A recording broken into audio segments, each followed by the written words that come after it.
नमस्कार, आप देख रहे हैं अलवर न्यूज। मैं हूं आपके साथ रुचि सोलंकी। नजर डाल लेते हैं आज की कुछ प्रमुख सुर्खियों पर।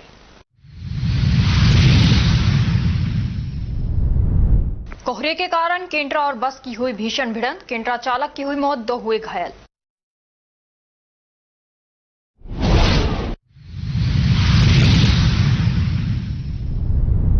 अलवर शहर के LIC ऑफिस के नजदीक ई रिक्शा और कार की हुई टक्कर, कार पलटी, ई रिक्शा हुआ क्षतिग्रस्त।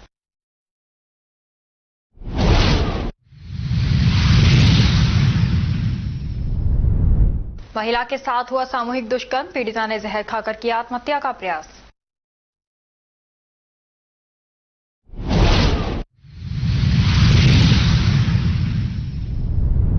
छठे दिन भी राजगढ़ कस्बे के बाजार रहे पूर्ण बंद, केंद्रीय विद्यालय खोलने की मांग को लेकर आमरण अनशन जारी। और अब खबरें विस्तार से। अलवर शहर में दुकानदार विशेषकर 10 रुपए के सिक्कों को लेने से काफी लंबे समय से परहेज कर रहे हैं, जबकि रिजर्व बैंक ऑफ इंडिया ने सभी पुराने सिक्कों को वैध बताया है। ग्राहक परेशान है और बैंक में पुराने सिक्के जमा करने की सलाह दी जाती है। RBI ग्राहकों को व्हाट्सएप के जरिए जागरूक कर रहा है। जो छोटे से बड़े सभी दुकानदार पुराने सिक्के को लेने में आनाकानी करते हैं। सबसे ज्यादा दिक्कत अलवर शहर में 10 रुपए के सिक्के को लेकर हो रही है। दुकानदार भूलकर भी इन सिक्कों को हाथ नहीं लगाना चाहते, जबकि रिजर्व बैंक ऑफ इंडिया का ये स्पष्ट निर्देश है कि नए और पुराने सभी प्रकार के सिक्के पूरी तरह से वैध हैं। बीते काफी समय से 10 रुपए के सिक्के को लेकर ग्राहक परेशान है। सब्जी दुकान हो या मेडिकल, कोई भी इन सिक्कों को लेना नहीं चाहता है। ग्राहक द्वारा इन सिक्के को देने पर दुकानदार कहते हैं कि अब ये सिक्का प्रचलन में नहीं है।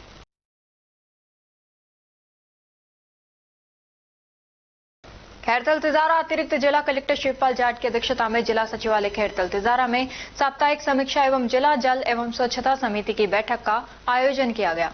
बैठक के दौरान अतिरिक्त जिला कलेक्टर ने पिछली जन सुनवाई में आए परिवादों की समीक्षा, बिजली, पानी, सार्वजनिक आवश्यक सेवाओं की सुचारू रूप से आपूर्ति, केंद्र की विभागीय फ्लैगशिप योजना एवं समीक्षा बैठकों की अनुपालना रिपोर्ट, संपर्क पोर्टल की वर्तमान स्थिति एवं प्रगति की विभागवार समीक्षा की। मालाखेड़ा कस्बे में हर वर्ष की भांति इस वर्ष भी आज द्वितीय वार्षिक श्री श्याम यात्रा बड़े हर्षोल्लास, धूमधाम और भक्ति भाव के साथ निकाली गई। यात्रा में श्रद्धालुओं का विशाल जनसैलाब उमड़ पड़ा, जिससे पूरा नगर भक्तिमय वातावरण में सराबोर हो गया। पंडित हरिप्रसाद शर्मा पपला ने बताया कि श्री श्याम यात्रा का शुभारंभ श्री हनुमान जी मंदिर राजगढ़ गेट से विधि विधान के साथ पूजा अर्चना कर किया गया। इसके पश्चात यात्रा नगर के प्रमुख मार्गों से होती हुई निकली। मार्ग में जगह जगह पुष्प वर्षा कर श्रद्धालुओं ने भव्य स्वागत किया। डीजे, बैंड, ढोल नगाड़ों, भजनों और जयकारों के साथ भक्त झूमते नाचते नजर आए। महिलाओं, युवाओं और बच्चों की उल्लेखनीय सहभागिता ने यात्रा की शोभा को और बढ़ा दिया। आयोजकों ने बताया कि यह यात्रा आपसी भाईचारे, धार्मिक एकता और सांस्कृतिक परंपराओं को सुदृढ़ करने के उद्देश्य से आयोजित की गई। श्री श्याम बाबा चांदी के रथ में विराजमान होकर नगर भ्रमण पर निकले। यात्रा का समापन नगर भ्रमण के पश्चात श्री श्याम मंदिर रेलवे स्टेशन पर हुआ। इस अवसर पर श्री श्याम मित्र मंडल एवं समस्त ग्रामवासी उपस्थित रहे। आयोजकों ने आगामी कार्यक्रमों की जानकारी देते हुए बताया कि 30 दिसंबर को बाबा श्याम का हवन एवं पंचतत्व स्नान आयोजित किया जाएगा। 31 दिसंबर को विशाल भंडारे एवं भव्य जागरण का आयोजन किया जाएगा।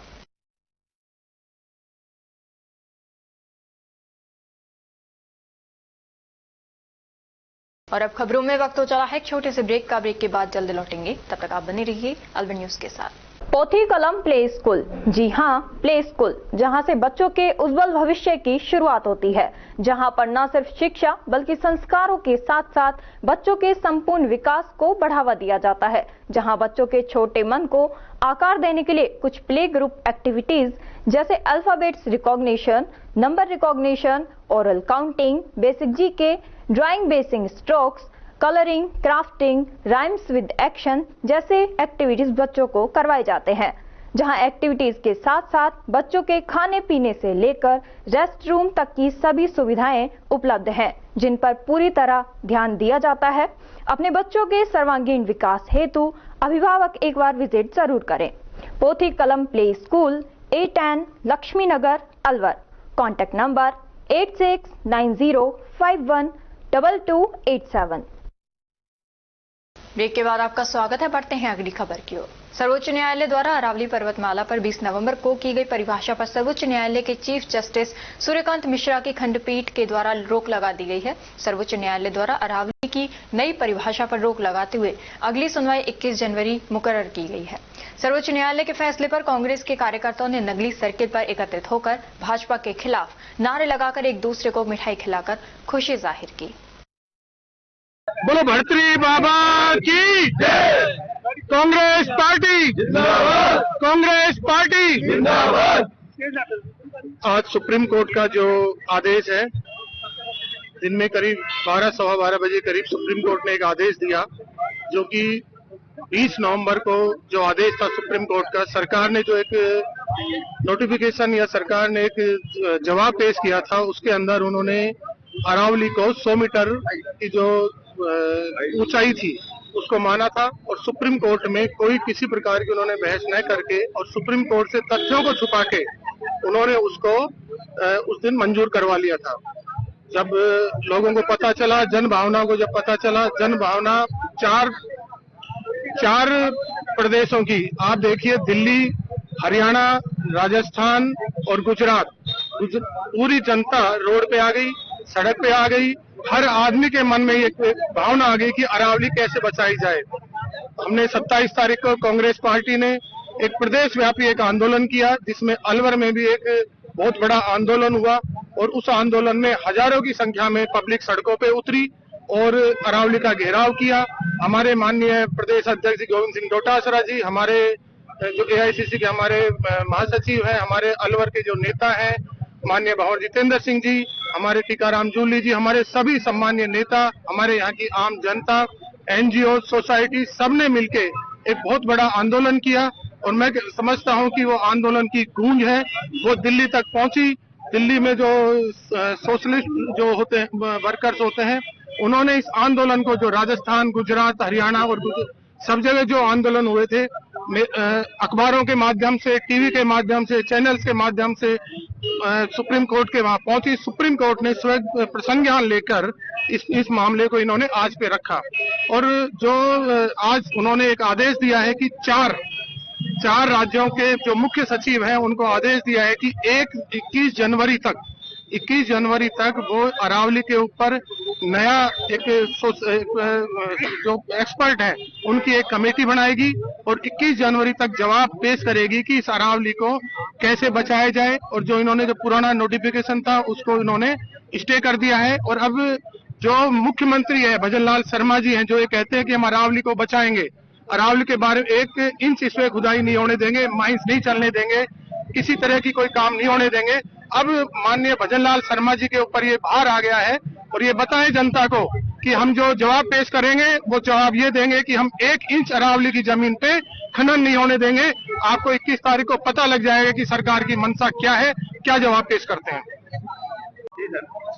आज जो सुप्रीम कोर्ट का आदेश आया है, जो अपने पहले के आदेश पर उन्होंने रोक लगाई है अरावली के, जो जनता ने जो आंदोलन करा, जो आक्रोश जो पूरी जनता में आया उस डिसीजन के बाद, वो मैं मानता हूँ एक सही कदम है सुप्रीम कोर्ट द्वारा कि अपनी पुरानी जो गलत उन्होंने निर्णय लिया था उस पर रोक लगाई है और जो जनता की जो भावना है, जो हमारी देश की जो भावना है, उसको समझा, स्वीकार किया और उस पर एक्शन लिया।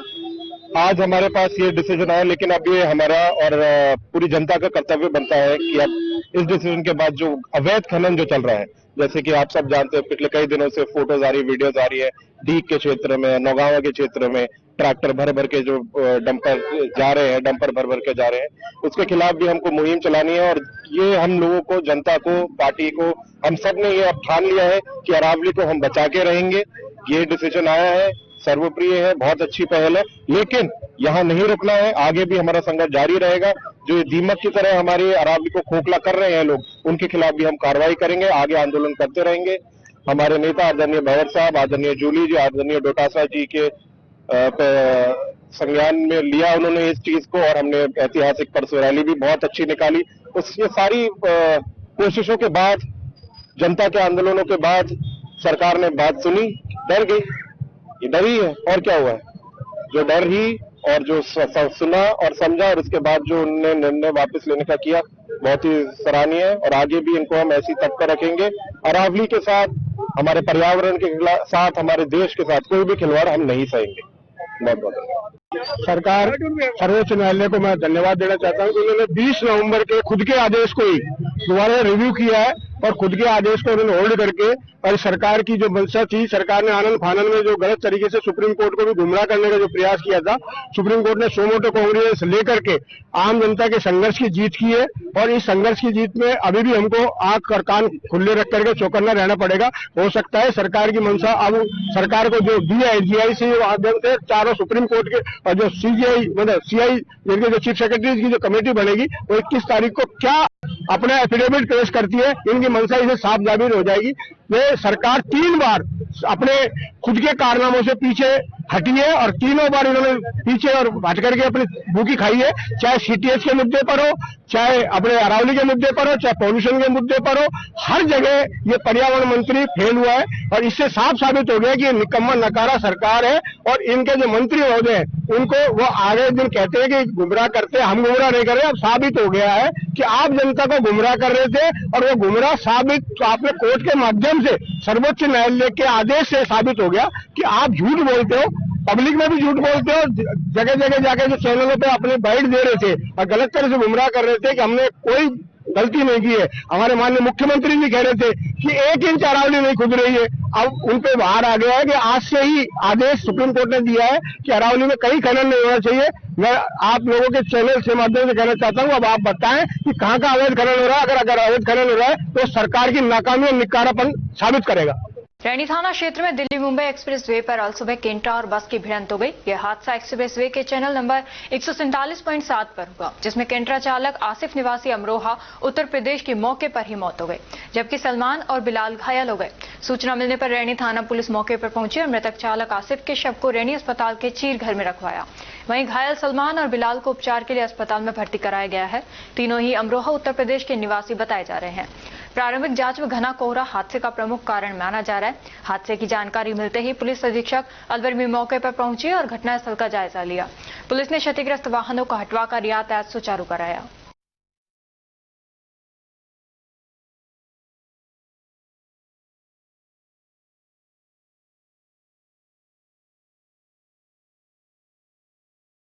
अलवर शहर के अरावली बिहार थाना क्षेत्र में स्थित एलआईसी ऑफिस के बगल में रविवार को एक कार और ई रिक्शा के बीच जोरदार भिड़ंत हो गई।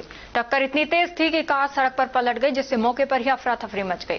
हादसे की सूचना मिलती है अरावली बिहार थाना पुलिस तत्काल मौके पर पहुंची और स्थिति का जायजा लिया। प्रत्यक्षदर्शियों के अनुसार हादसा अचानक हुआ, जिससे आसपास मौजूद लोग सहम गए।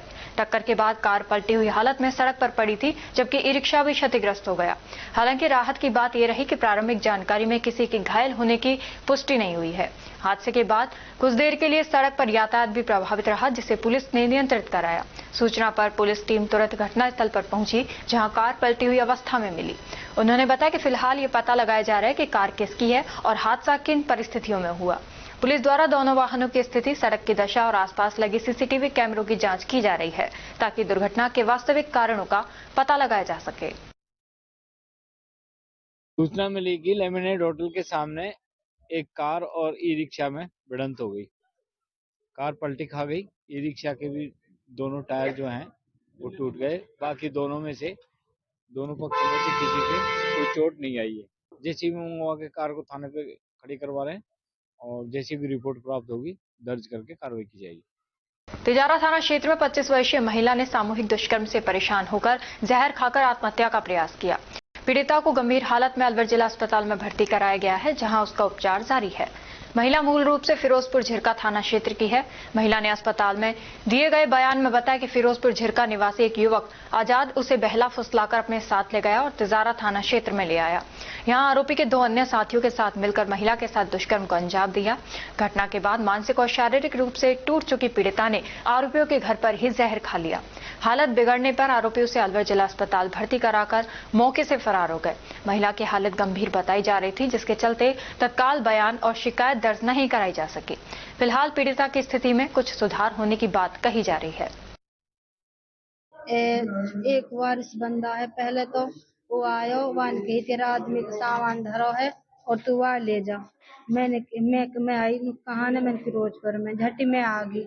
आके ने उनने मैं वो गाड़ी में बिठा ली और मोनू ना पता कहाँ लेगा कहाँ ना लेगा। और उनने फोन मिलायो, एक आजाद है वह बहनी हो वो है रीगढ़ को, और दूसरो वह मामा का लड़का है वो वह गांव की ना पतो कौन सो से पर है। मतलब इनने मेरे संग गलत करो और गलत करके ने मेरी एक वीडियो बनाई और वीडियो बना के ने अब वो ब्लैकमेल कर रहा कि तेरा आदमी कह देंगे नु कह देंगे। मैंने गुस्सा में आके नहीं उनके घर जहर खा लियो और अम्मू है वह ही ना के नहीं वह अलवर हॉस्पिटल में पटक गमो है और भाग गमो छोड़ के नहीं। इसमें कितने जने थे? 3 जने थे। 3 जने। हाँ, एक को नाम वारिस है और एक को नाम एजाज है। जहर खा कहाँ है आपने? कुलताज भर में मैं इतनी परेशान कर रखी हूँ उनने बहुत ज्यादा। मेरी एक छोरी है मैं 5 लांगू और मेरी उनने जिंदगी खराब कर दी। बाचक जिंदगी खराब कर दी मेरी उनने। हाँ, वे दोबारा कहीं संग ऐसी गलती ना करें और कहीं की वीडियो ना बनाए। वीडियो बना के नहीं मुंह ब्लैकमेल कर करके नहीं तो मेरे संग नित्य बुरा हाल करो हंसो ज्यादा। और अब खबरों में वक्त हो चला है एक छोटे से ब्रेक का। ब्रेक के बाद जल्द लौटेंगे, तब तक आप बने रहिए अलवर न्यूज के साथ। पोथी कलम प्ले स्कूल, जी हां प्ले स्कूल, जहां से बच्चों के उज्जवल भविष्य की शुरुआत होती है, जहां पर न सिर्फ शिक्षा बल्कि संस्कारों के साथ साथ बच्चों के संपूर्ण विकास को बढ़ावा दिया जाता है, जहां बच्चों के छोटे मन को आकार देने के लिए कुछ प्ले ग्रुप एक्टिविटीज जैसे alphabets recognition, number recognition, oral counting, basic GK, drawing basic strokes, colouring, crafting, rhymes with action जैसे एक्टिविटीज बच्चों को करवाए जाते हैं, जहां एक्टिविटीज के साथ साथ बच्चों के खाने पीने से लेकर रेस्ट रूम तक की सभी सुविधाएं उपलब्ध हैं, जिन पर पूरी तरह ध्यान दिया जाता है। अपने बच्चों के सर्वांगीण विकास हेतु अभिभावक एक बार विजिट जरूर करें। Pothi Kalam play school, A10 Lakshmi Nagar, Alwar. Contact number 8690512287। Break के बाद आपका स्वागत है। बढ़ते हैं अगली खबर की ओर। राजगढ़ आवाज मंच के बैनर तले केंद्रीय विद्यालय को राजगढ़ में बनवाने एवं रैनी क्षेत्र के दलालपुरा में किए गए आवंटन को निरस्त करने की मांग को लेकर राजगढ़ कस्बे का संपूर्ण बाजार छठे दिन भी बंद रहा। आवाज मंच के मुकेश जैमन गत शनिवार से ही कस्बे के गोल सर्किल पर आमरण अनशन पर बैठे हैं। इसके अलावा उनके साथ प्रहलाद वर्मा, ब्राह्मण समाज के अध्यक्ष राजेश शर्मा, जितेंद्र गुप्ता, कृष्णकांत भारद्वाज, अशोक शर्मा, पार्षद धर्मचंद सैनी एवं मुकेश शर्मा 24-24 घंटे के क्रमिक अनशन पर बैठे हैं। आमरण अनशन पर बैठे मुकेश जैमन की जांच करने के लिए चिकित्सा विभाग भी टीम पहुंची। जांच में गड़बड़ी आने पर दोबारा से चिकित्सा विभाग की टीम ने जांच की। सूचना पर आमरण अनशन स्थल पर तहसीलदार कल्याण सहाय मीना पहुंचे। स्थल पर व्यापारिक व विभिन्न सामाजिक संगठन के पदाधिकारी भी मौजूद रहे। भाई साहब, आज आंदोलन को चलते हुए केवीएस के लिए छठा दिन है। 6 दिन हो गए पूरा राजगढ़ बंद है। राजगढ़ की आम जनता सड़कों पर है और मुकेश जी जैमन भाई साहब इन्होंने राजगढ़ के केवीएस के लिए हाथों में झंडा लेकर चले। इनके साथ कारवा पूरा राजगढ़ बन गया है और तीसरा दिन है इनका आमरण अनशन का। और आज भी 7-8 लोग साथ में कर्मिक अनशन पर बैठे हुए हम लोग। बाकी ये जानकारी मैं देना चाहूँगा आपको आपके माध्यम से कि कर्मिक अनशन पे पूरा राजगढ़ ही है और राजगढ़ एक ही पुकार कर रहा है कि हमारा हमको दो। और प्रशासन से मेरी एक रिक्वेस्ट है कि अगर वो चाहते हैं कि मुकेश जैमन की यहाँ पर मौत हो जाए तो हम लोग, मुकेश जैमन अकेले नहीं, अब सब लोग उनके साथ हैं। प्रशासन से मेरी रिक्वेस्ट ये है कि या तो आप होश में आओ और हमें हमारा हक जल्द से जल्द दो। इन्हीं शब्दों के साथ मैं कहना चाहूँगा कि राजगढ़ अब एक हो चुका है। राजगढ़ तो रहने वाला नहीं है और हमारा हक हम लेकर आएंगे। नमस्कार, मैं अजय दीवान। देखिए, किसी भी नगर विकास के लिए सबसे पहली जरूरी चीज़ है शिक्षा और बहुत ही जायज़ मांग है क्षेत्र की। जब हम नगरीय विकास की जब बात करते हैं हम कह रहे हैं शिक्षा सबसे ज़रूरी चीज़ है। और जब सरकार शिक्षा जैसी चीज़ों के लिए राजनीति करने लग जाए, स्थानीय नेता शिक्षा जैसे इंस्टीट्यूट के लिए राजनीति करने लग जाएं, बहुत ही दुखद विषय है।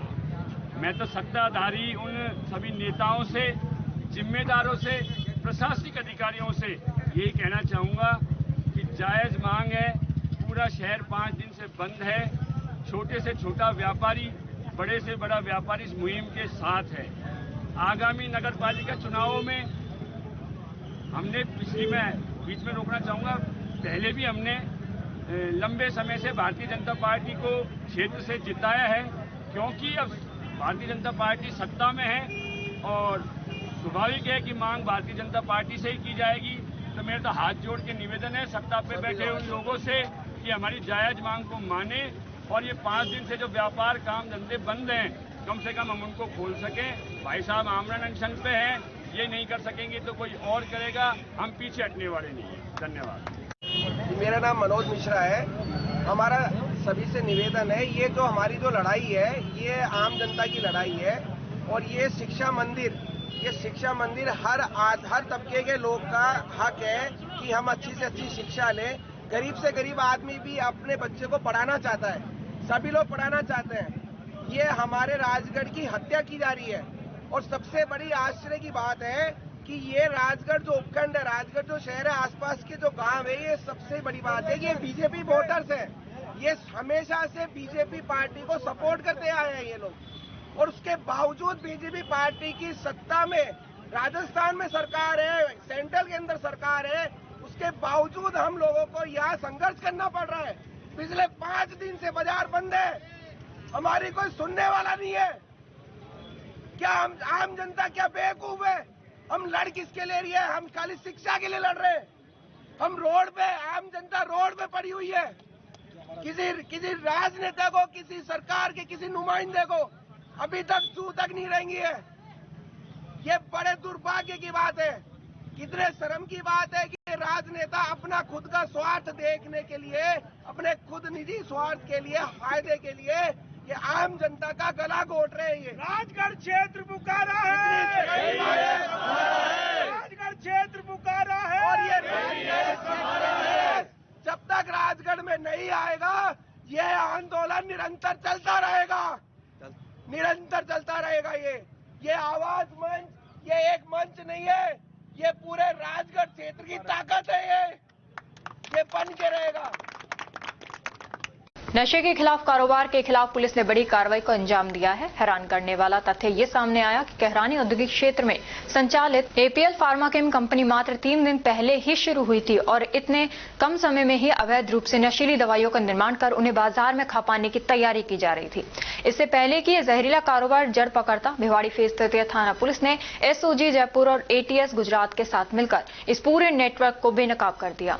संयुक्त कार्रवाई के दौरान फैक्ट्री से 22.1 किलोग्राम प्रतिबंधित मादक पदार्थ बरामद किए गए, जिनमें अल्प्राजोलम, टेमाजेप्राम, प्राजेपाम एवं सनसेट येलो एसटीएफ जैसे खतरनाक रसायन शामिल हैं। इन नशीली दवाइयों की अनुमानित अंतर्राष्ट्रीय बाजार कीमत करीब 60 करोड़ रुपए बताई जा रही है। पुलिस ने मौके से कंपनी मालिक अशुल शास्त्री, संचालक अखिलेश मौर्य और केमिस्ट कृष्णा कुमार यादव को गिरफ्तार कर लिया। जांच में सामने आया कि आरोपी फार्मा कंपनी की आड़ में नशीली दवाइयों का पाउडर बनाकर कैप्सूल के रूप में सप्लाई करने की योजना बना रहे थे। यदि समय रहते कार्रवाई नहीं होती तो ये नशा युवाओं तक पहुंचकर गंभीर सामाजिक खतरा बन सकता था। कल दिनांक 28/12 को गुजरात एटीएस की टीम और एसओजी टीम जयपुर को कई दिनों की मेहनत के बाद उन्होंने एक सूचना डेवलप करी। तो सूचना में इनके पास जानकारी आई कि एक पर्टिकुलर कंपनी है एपीएल फार्मा जो अवैध तरीके से कोई एनडीपीएस या मादक पदार्थ केमिकल बना रही है। उस सूचना को डेवलप करने के बाद वो जब भिवाड़ी पुलिस से संपर्क करते हैं तो संबंधित थाना जहाँ पे इनकी जो फैक्ट्री थी या जो छोटा सा सेटअप कर रखा था उसके उस थाने पे इनको उनसे समन्वय स्थापित करवा दिया जाता है। इन्होंने एक कार्य योजना बनाई, कार्य योजना के तहत इन्होंने उस कंपनी पे रेड डाला। जब रेड डाला वहाँ पे तो उन्होंने पाया कि वहाँ पे एक सेटअप है जो पूरा केमिकल को प्योरीफाई करना, केमिकल को बनाना और उसको ड्राई करना और ये पूरी सेटअप इन लोगों ने स्थापित कर रखी थी। इस संबंध में जब वहाँ पे पूछताछ की गई तो वहाँ पे जो 3 लोग हैं जिनको इस पूरे ऑपरेशन के लिए अंतर्गत अरेस्ट किया गया है, जिसमें उनके नाम है अंशुल शास्त्री पुत्र श्री अनिल कुमार शास्त्री, उम्र 41 साल, जो कि निवासी है आगरा थाना लोहा मंडी का। फिर अखिलेश मौर्य पुत्र श्री पारसनाथ मौर्य, उम्र 41 साल, निवासी भैरवपुर, जिला संत रविदास नगर, यूपी। और इनके साथ एक केमिस्ट था जो इनके लिए ये पूरी कुकिंग की प्रक्रिया संभालता था। उसका नाम है कृष्णा कुमार यादव पुत्र श्री यादव, उम्र 33 साल, निवासी वाराणसी। तो इन तीनों को इस पूरे ऑपरेशन के अंतर्गत अरेस्ट किया गया है। ये वहाँ पर अवैध तरीके से अल्प्राजोलम नाम की एक जो दवाई होती है उसको स्टेज दर स्टेज करके बनाया करते थे। अभी जहाँ पर इन्होंने सेटअप भिवाड़ी में जो कैरानी में डाला था, इसको चलाते हुए इनको 3 दिन ही हुए थे और 3 दिन के भीतर जब ये हमारे पास इनपुट आता है तो उस पर हमने त्वरित कार्रवाई करते हुए इनको पकड़ा है। अभी कितने का माल जब्त हुआ है? अभी इनके पास से जो सामान जब्त हुआ है वो करीब 22 किलोग्राम है। उसमें से करीब 4.85 किलोग्राम प्योर प्रोडक्ट है जिसकी प्योरिटी करीब इनसे पूछताछ में 90% से ऊपर होना बता रहे हैं। और अतिरिक्त जो माल है वो इसका स्टेज बाय स्टेज, क्योंकि इसको बनाते हैं तो मार्केट कीमत कितनी होगी सर? इंटरमीडिएट स्टेज का है। इसकी जो मार्केट कीमत एनसीबी और अन्य जगहों से पता की गई तो 22 किलोग्राम पाउडर से करीब 60 करोड़ रुपए की दवाइयां बनाई जा सकती है। एसओजी की क्या भूमिका रही सर? देखिए, एसओजी और एटीएस दोनों राज्य स्तर, एटीएस गुजरात और एसओजी दोनों राज्य स्तर की एजेंसियां हैं और आपस में इनका कोऑर्डिनेशन रहता है। तो इन दोनों ने मिलकर इस इंटेलिजेंस इनपुट को डेवलप किया था और डेवलप करने के बाद लोकल इन्फोर्समेंट के लिए हमारे पास इसकी सूचना भेजी गई थी, जिसमें हमने त्वरित कार्रवाई करते हुए इस पूरे ऑपरेशन को पकड़ा है। जो 2 लोग इसमें जो ऑनर है उनका क्या बैकग्राउंड सामने आया है? ये इनमें से जो 2 ओनर हैं उनमें से एक केमिकल इंजीनियर है, पहले फार्मास्यूटिकल्स कंपनी, हर्बल्स की कंपनी, इन दोनों में ये काम कर चुके हैं। उनमें से एक अभी प्लांट मैनेजर के पद पे है और दूसरा नौकरी छोड़ा था। जब उसने नौकरी छोड़ी थी तब वो भी प्लांट मैनेजर के पद पे काम करता था। कोई इनका आपराधिक रिकॉर्ड दिया कोई इससे पहले? अभी जितनी प्रारंभिक पूछताछ में, क्योंकि इनको अरेस्ट हुए सिर्फ 12 घंटे ही हुए, तो प्रारंभिक पूछताछ में इनके आपसी घर परिवार के विवाद सामने आए हैं, जैसे पत्नी के साथ विवाद होना, बट ऐसे कोई मादक पदार्थ के संबंध में अभी तक कोई हमारे पास पुख्ता जानकारी। इसमें सर और भी कोई बड़े खुलासे की संभावना है? बिल्कुल, इसमें क्योंकि ये देखिए जो हमने केमिकल पकड़ा है अल्प्राजोलम को पकड़ने के बाद इसकी जो आगे की सप्लाई चेन है, ये किधर जाती है, कहाँ सप्लाई होती है, इसका क्या एंड यूज होता है, उसके बारे में हमारा अनुसंधान जारी है। जल्दी उनको भी पकड़कर इनके क्या क्या आगे के क्या चैनल्स हैं उनको हम डेवलप करेंगे और उन पर भी कार्रवाई करेंगे। अल्प्राजोलम भारत सरकार द्वारा प्रतिबंधित नहीं कह सकते हैं। अल्प्राजोलम जो है एक आपका सेंट्रल नर्वस सिस्टम को अफेक्ट करने वाली ड्रग है, तो कंसिडरिंग कि उसके जो इफेक्ट्स होते हैं बॉडी पे वो साइकोट्रोपिक इफेक्ट्स होते हैं, तो इसको एनडीपीएस के अंतर्गत इसका बिना लाइसेंस का प्रोडक्शन अवैध माना गया है। स्पेशली अगर आप इसको एज अ दवाई भी लेना चाहते हैं तो ये प्रिस्क्रिप्शन पे ही मिलेगी आपको, और प्रिस्क्रिप्शन के साथ देने का कारण ये है क्योंकि इससे कहीं ना कहीं जो एक एडिक्शन है उसकी बीमारी भी हो सकती है।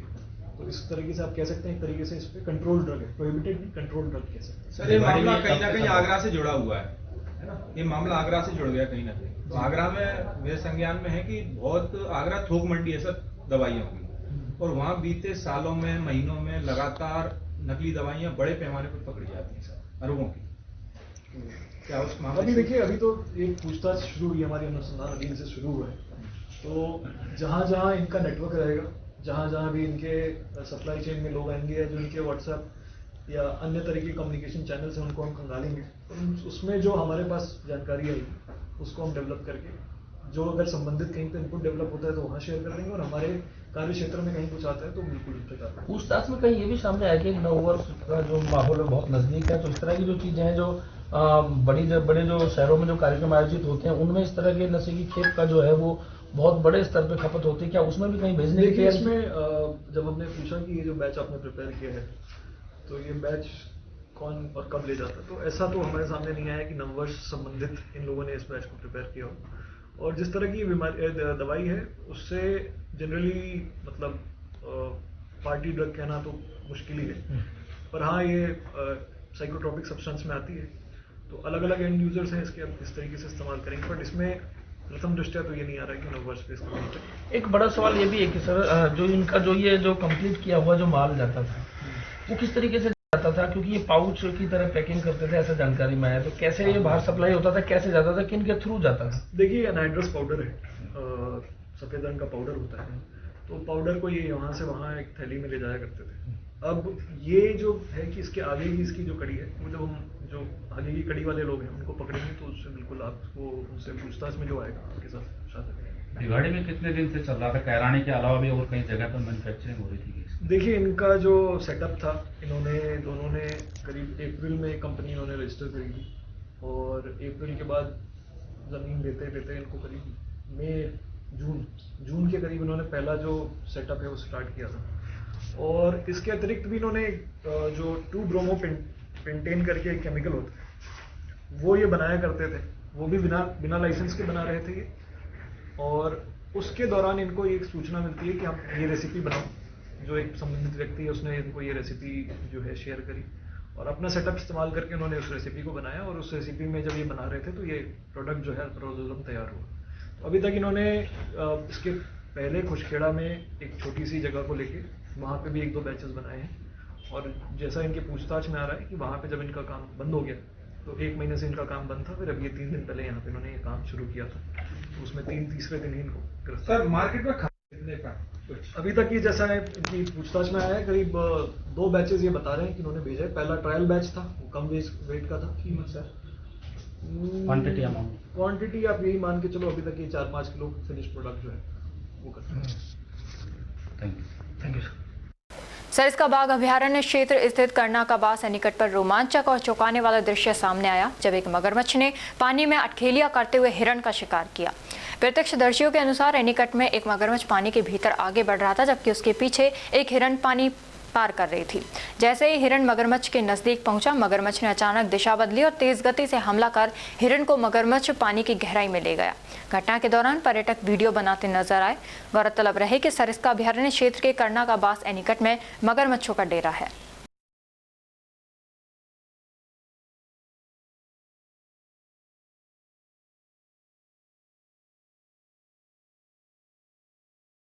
अरावली पर्वतमाला से जुड़े लंबे समय से चल रहे विवाद के बीच सुप्रीम कोर्ट ने अपने ही 20 नवंबर को जारी आदेश पर फिलहाल रोक लगा दी है।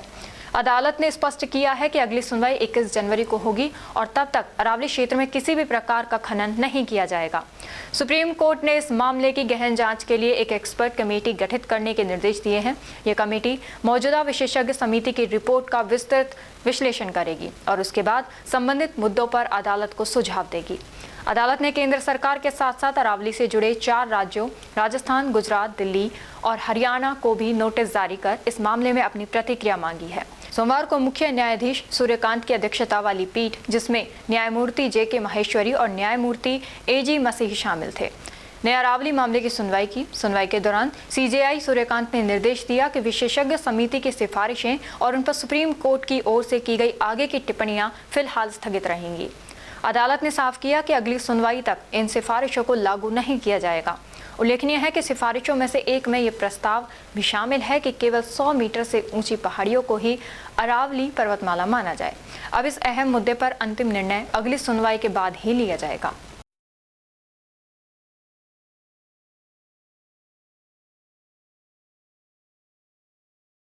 अलवर शहर में अरावली पर्वतमाला के संरक्षण को लेकर सोमवार को अरावली बचाओ संयुक्त संघर्ष समिति के बैनर तले लोगों ने शांतिपूर्ण रैली निकाली। हाथों में तख्तियां लेकर अरावली को बचाने और पर्यावरण संतुलन बनाए रखने की मांग की। इस दौरान समता, सामूहिकता, बंधुत्व और न्याय जैसे संदेशों के माध्यम से प्रकृति संरक्षण का आह्वान किया गया। प्रदर्शनकारियों का कहना था कि अरावली पर्वतमाला न केवल क्षेत्र की हरियाली और जैव विविधता की पहचान है, बल्कि भूजल स्तर, शुद्ध हवा और जलवायु संतुलन के लिए भी अत्यंत आवश्यक है। उन्होंने आरोप लगाया कि अंधाधुंध खनन और अवैध गतिविधियों के कारण अरावली को लगातार नुकसान पहुंच रहा है, जिसका सीधा असर आमजन के जीवन पर पड़ रहा है। संयुक्त संघर्ष समिति ने प्रशासन और सरकार से अरावली क्षेत्र में खनन पर सख्ती से रोक लगाने, पर्यावरणीय नियमों की कड़ाई से पालना कराने और आने वाली पीढ़ियों के लिए अरावली को सुरक्षित रखने की मांग की है।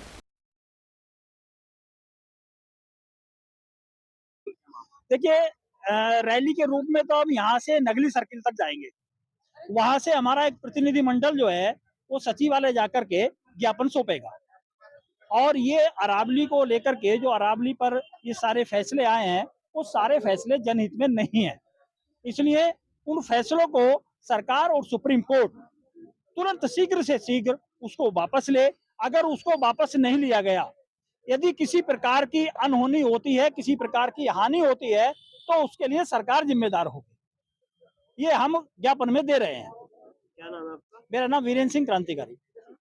अरावली बचाओ को यहाँ के जो सारे क्रांतिकारी लोग हैं, जो सोशल वर्क गतिविधियों में हमेशा आगे रहते हैं, हमारा सबका एक ही मकसद है कि यहाँ अरावली बचनी चाहिए। हम किसी भी कीमत में यहाँ पर पहाड़ नहीं खोदने देंगे, चाहे हमको कितना ही आंदोलन करना पड़े। हम पर्यावरण जीवी लोग हैं।